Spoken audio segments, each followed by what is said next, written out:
District breakdown time. We're talking 16-6A. There's my guy Jon Poorman from the Houston Chronicle.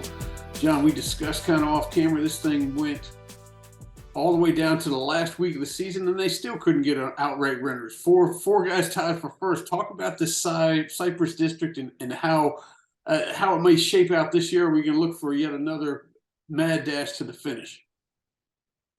Yeah, this district, was kind of top heavy, but you look at the top four teams, obviously they all tied for the district title. When you're talking about Bridgeland, Cy Falls, Cy Ranch, and Cy Woods, these were teams that were just beating up on each other all season long and all ended up tied in the standings. So, it was a crazy final couple weeks there in that district and with how things finally shook out. But yeah, I expect more of the same this year. I'm looking at those four programs in particular. I'm really intrigued by Cypress Falls. Obviously, they have returning running back in Trey Morris, who's probably, in my opinion, the best returning player in this district. Rushed for nearly 2,000 yards last year as a junior. So really talented. I got to see him play a couple of times.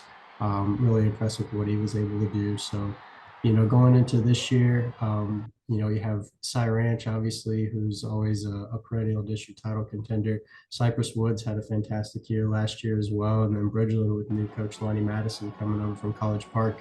They've been really competitive in recent years as well. So this should be a good battle.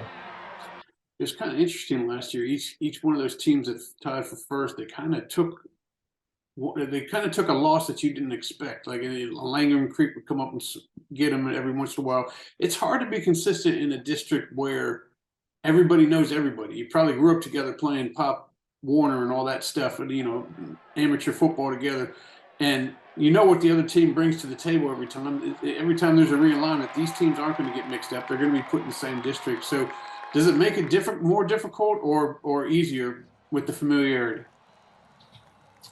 There's probably a little bit of both. In a lot of respects, you kind of know your opponent really well.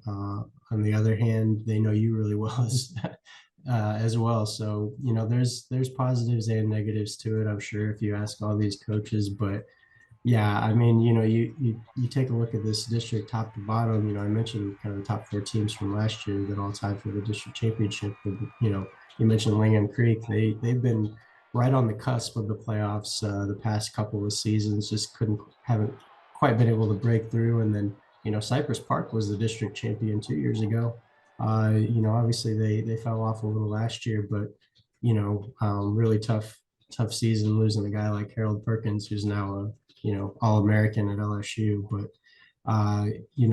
we've seen a lot of parity in this district and different teams shuffling up and down the standings. And so, that goes to what you're talking about with the familiarity and any team can win on any given night. Yeah, I think it's like we're talking about. I think it is going to be another mad dash to the finish here. And I have a feeling, I'll have a camera out there and you'll be out at week 11 at some Cypress game to decide who's going to be that fourth playoff spot. That's how tight it's going to be. But I appreciate you joining us, and we're going to go move on to 17-6A, talk some more Cypress and some Houston ISD teams as well next week. Sounds good.